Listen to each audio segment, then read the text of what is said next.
slice, ipiprito ko na gagawin ko. Kasi madami ako napag-invest. Just because I'm from the future doesn't mean I know how any of this works. Do it now! We're definitely. I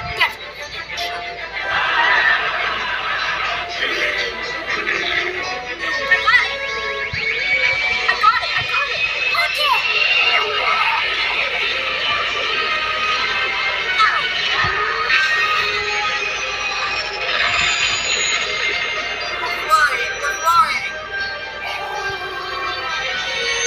After na yung mga pag-grocery, nagpunta kami dito sa beach din. Kung natatandaan ko guys, yung pinunegosyo ng co-teacher ko, natin promotion natin libre.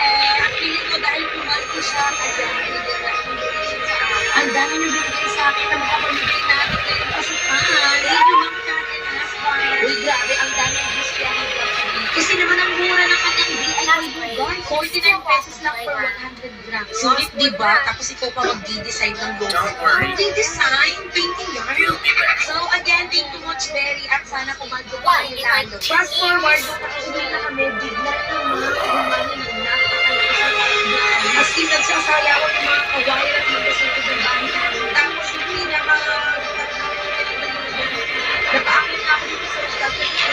Nakapinto, humahampa. Tapos ito yung sa daan, zero visibility.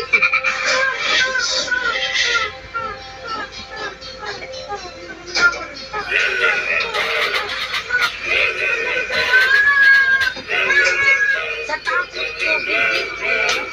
kaya pinasok ang tubig kasi talagang humampas yung hangin at saka ulan. Tapos hanggang garahe, buti na lang talaga, thank you Lord talaga, naisipan ni Bamboo na ipasok yung mga school supplies na nasa garahe. Kung hindi, lahat yan baba. Kasi nilabas namin lahat yan sa garahe kasi niya inayos na namin for school. At hindi ko din alam anong naisip ni Bamboo, bakit niya naisip at ipasok yan. Pero hindi niya lang naisip siya. Anyway, yun lang for today's video. Bye!